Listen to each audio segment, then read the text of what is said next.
Projection is more than just a psychological concept. It's a fundamental aspect of how we interact with the world around us.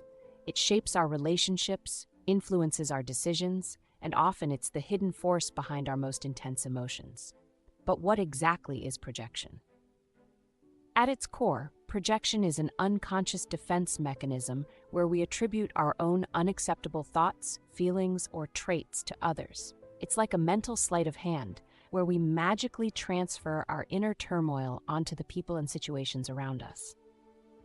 Imagine a person who's deeply insecure about their intelligence. They might constantly accuse others of being know-it-alls or dismiss intellectual pursuits as pretentious. In reality, they're projecting their own fears and insecurities onto others, creating a world that mirrors their inner struggle. This mechanism isn't always negative, though. Sometimes we project our positive qualities too. Have you ever met someone and instantly felt a connection, as if you've known them for years? That could be you projecting your own best qualities onto them. But why do we project in the first place? The answer lies deep within our psyche. Projection serves as a psychological shield, protecting us from uncomfortable truths about ourselves. It's easier to see our flaws in others than to confront them within ourselves. Think of projection as a mental pressure valve. When the tension of our inner conflicts becomes too much to bear, we release it by attributing those conflicts to the outside world. It's a temporary relief, but like any quick fix, it often creates more problems than it solves. The consequences of unchecked projection can be severe. It can lead to misunderstandings, conflicts, and even full-blown relationship breakdowns. Imagine constantly accusing your partner of being unfaithful when, in reality, you're the one struggling with feelings of inadequacy or temptation. So how can we recognize when we're projecting? The first step is to develop self-awareness. Pay attention to your emotional reactions, especially when they seem disproportionate to the situation. If you find yourself having an intense reaction to someone's behavior, ask yourself, is this really about them, or is it about me? Another telltale sign of projection is repetition. If you find yourself constantly encountering the same type of person or situation that triggers you, it might be time to look inward. The universe isn't conspiring to surround you with difficult people. Instead, you might be projecting the same issue onto different individuals. Mindfulness practices can be incredibly helpful in catching projections before they take hold. By learning to observe your thoughts and emotions without judgment, you can create a space between stimulus and response. This space is where self-awareness grows and projections lose their power. But recognizing projection is only half the battle.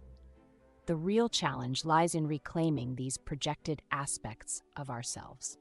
This process, often called shadow work in Jungian psychology, involves acknowledging and integrating the parts of ourselves we've disowned. One powerful technique for working with projections is, the next time you find yourself judging someone harshly, to pause and ask, how might this quality I'm seeing in them actually be true of me? This simple question can open up profound insights and opportunities for growth. Another approach is to practice radical honesty, with yourself first and then with others. When you catch yourself projecting, try voicing it out loud. I realize I'm feeling angry right now, and I might be projecting that onto you. Can we talk about what's really going on for me? This level of vulnerability can transform conflicts into opportunities for deeper understanding. It's important to remember that projection isn't always negative. Sometimes we project our best qualities onto others, seeing in them the potential we haven't yet realized in ourselves. This kind of positive projection can be a source of inspiration and growth, as long as we recognize it for what it is. Consider the phenomenon of falling in love. Often what we're really falling in love with is our own projected ideal of the perfect partner. While this can lead to disappointment when reality doesn't match our projections, it can also show us what we truly value and aspire to in relationships. The key is to use these positive projections as a guide for personal growth, rather than expecting others to live up to our idealized images. Ask yourself, what qualities am I admiring in this person, and how can I cultivate those qualities within myself? As we withdraw our projections, we can see people for who they really are, rather than as screens for our own inner dramas. This clarity can lead to deeper empathy and understanding. But what about when others project onto us? It's important to remember that we're not responsible for other people's projections. While we can respond with compassion, we don't have to accept or internalize the images others project onto us. One effective way to deal with others' projections is to practice projection deflection. This involves calmly and firmly redirecting the conversation back to the other person's feelings and experiences. However, it's important to recognize that this approach isn't foolproof, especially when dealing with individuals who have a superficial understanding of projection and are resistant to self-reflection. In these cases, you might encounter what psychologists call projection resistance, a stubborn refusal to acknowledge one's own projections. When faced with projection resistance, consider these advanced strategies. 1. The mirror technique. Instead of directly challenging their projection, reflect their words back to them.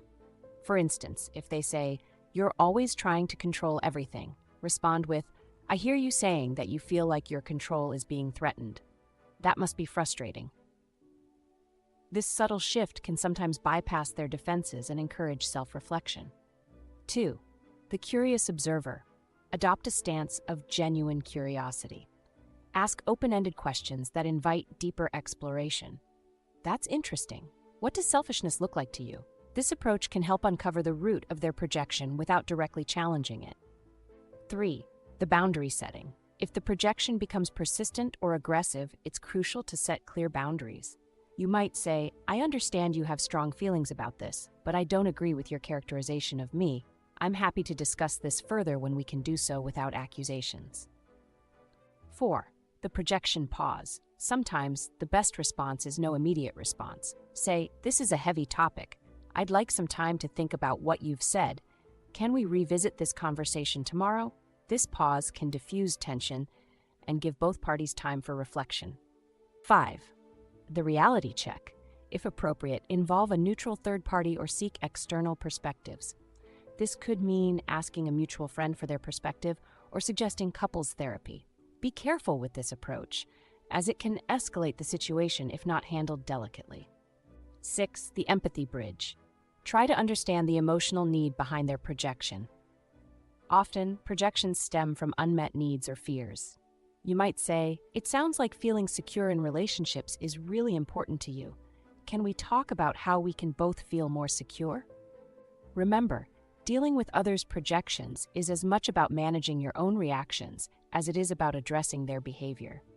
Stay grounded in your own reality, practice self-care, and recognize that you're not responsible for managing someone else's emotional world.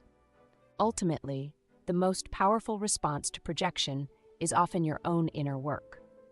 As you become more aware of your own projections and work to integrate your shadow aspects, you'll naturally become more resilient to others' projections. You'll recognize them for what they are, reflections of inner struggles that may have nothing to do with you.